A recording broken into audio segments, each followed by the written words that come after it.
Fuoco. Pronto? Vai, fuoco! दोस्तों, bullet proof jacket में गोली क्यों नहीं लग पाती और ये काम कैसे करती है? जब AK-47 से बुलेट 730 मीटर प्रति सेकंड की रफ्तार से निकलती है तो फिर लोहे या स्टील की मजबूत शील्ड को भी चीरकर आगे निकल जाती है। यानी करीब 1100 किलोमीटर की रफ्तार से बढ़ रही टारगेट की तरफ जाती बुलेट कितना नुकसान कर सकती है ये समझना मुश्किल नहीं, लेकिन भला हो बुलेट प्रूफ जैकेट बनाने वालों का, जिसकी मदद से दुनिया भर की फौजों को कम से कम नुकसान उठाना पड़ रहा है। जब बात हमारे देश की आती है तो इसकी जरूरत और भी बढ़ जाती है, क्योंकि हमारी सेनाओं को आतंकियों के साथ साथ नक्सलियों से भी लड़ना पड़ता है। ऐसे में सवाल उठता है कि जो बुलेट लोहे की दीवार को भी आसानी से भेद देती है, वो बुलेट प्रूफ जैकेट को क्यों नहीं भेद पाती? आखिर ऐसा क्या होता है बुलेट प्रूफ जैकेट में जो बुलेट की रफ्तार को भी थाम लेती है? कैसे बनाया जाता है? ये काम कैसे करती है? और सबसे पहले इस जैकेट को कब और किसने बनाया था? इन सभी सवालों का जवाब देंगे आपको इस बेहद ही इंटरेस्टिंग और जानकारी से भरी वीडियो में। तो प्लीज वीडियो को अंत तक जरूर देखिए और वीडियो को लाइक भी कर दें। इसी के साथ चैनल को सब्सक्राइब और बेल आइकन पर क्लिक कर दें ताकि ऐसी वीडियो की नोटिफिकेशन आपके पास सबसे पहले पहुंचे। चलिए शुरू करते हैं। दोस्तों, बुलेट प्रूफ जैकेट से तो आप वाकिफ होंगे ही, जैसे कि इसके नाम से ही पता चलता है कि ये गोलियों से बचने के लिए पहनी जाती है। आमतौर पर जब हमारी सेनाओं का नक्सलियों से मुकाबला होता है तो ये अपनी सुरक्षा के लिए बुलेट प्रूफ जैकेट पहनते हैं। देश की बड़ी राजनीतिक हस्तियां भी दुश्मनों के अटैक से बचने के लिए बुलेट प्रूफ जैकेट पहनती हैं। सेफ्टी की कई लेयर से बनी ये जैकेट गोली के असर को भी पूरी तरह खत्म कर देती है। यही वजह है कि आज सेना और पुलिस के लिए काफी कारगर हथियार बन चुका है ये बुलेट प्रूफ जैकेट। लेकिन दोस्तों, इसकी जरूरत हमको सबसे ज्यादा कब महसूस होती है, ये समझने के लिए हमें 120 साल पीछे चलना होगा। ये 20वीं सदी की शुरुआत का समय था।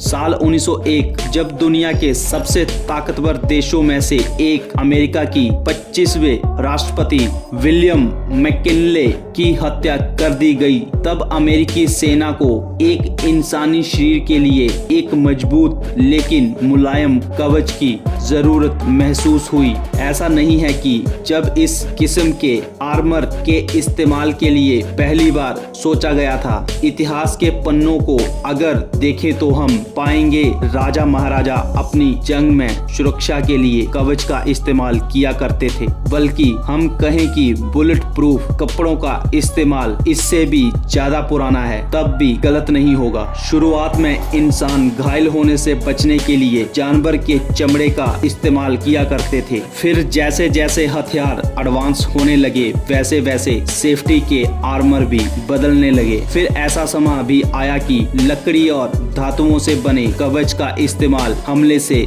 बचने के लिए किया जाने लगा। फिर 15वीं सदी का दौर आया और इटली में धातुओं की परतों से जोड़कर कवच बनाया गया। ये कवच काफी मजबूत था, जिसे भेद पाना तलवार और भालों की बस की बात नहीं था। उसके बाद भी ये कवच भारी होने की वजह से ज्यादा देर नहीं चला। फिर 18वीं सदी में जापान ने सिल्क यानी रेशम से ऐसा कवच तैयार किया जो कि पहले के मुकाबले काफी असरदार था। हालांकि एक मुश्किल ये थी कि ये काफी महंगा था। जब 1901 में राष्ट्रपति की हत्या हुई तब बुलेट प्रूफ जैकेट की सबसे ज्यादा जरूरत महसूस हुई। जापान के सिल्क से बने कवच जो कि गोलियों को ही रोक सकते थे, लेकिन हथियार एडवांस होने पर वह ज्यादा कारगर नहीं रह गए। उसके बाद ही दुनिया ने first and second world war जैसी तबाही देखी और तब दूसरे विश्व युद्ध के दौरान फ्लैक जैकेट का आविष्कार हुआ। इस जैकेट को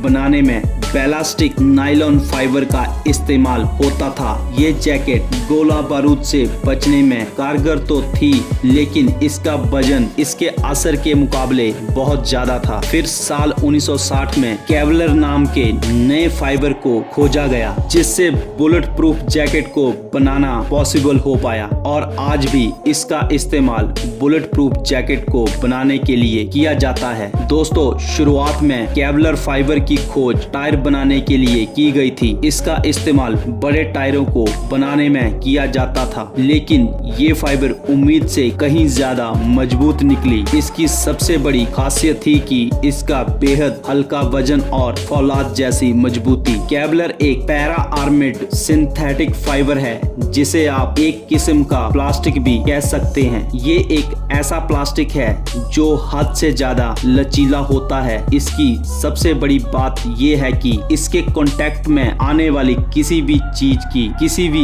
एनर्जी को सोख कर बिखेर देता है। यही वजह है कि केवलर इतना कामयाब है। दोस्तों, ये जैकेट बनती कैसे है ये भी डिटेल में जान लेते हैं। दोस्तों, दरअसल किसी भी बुलेट प्रूफ जैकेट की दो लेयरें होती हैं। बाहरी लेयर सिरेमिक लेयर कहलाती है और अंदर वाली दूसरी लेयर को बैलास्टिक लेयर कहा जाता है। इन दोनों के मेल से ये जैकेट बनती है। सबसे पहले केवलर फाइबर को केमिकल ट्रीट करके उसका एक घोल तैयार किया जाता है और फिर धागों की तरह उसकी कटाई की जाती है। फिर उसकी मदद से धागों की बड़ी सी रील तैयार की जाती है। फिर उस धागे से प्लास्टिक के कई लेयर तैयार किए जाते हैं। इसके बाद बारी आती है उन परतों को आपस में जोड़ने की। इन सब को आपस में सिलकर कई प्लेट्स बनाए जाते हैं। फिर उन प्लेट्स को जैकेट के आगे और पीछे फिट कर दिया जाता है। अब ये भी जान लेते हैं कि ये काम कैसे करती है। जब बुलेट इन जैकेट में फिट केवलर प्लेट से टकराती है तो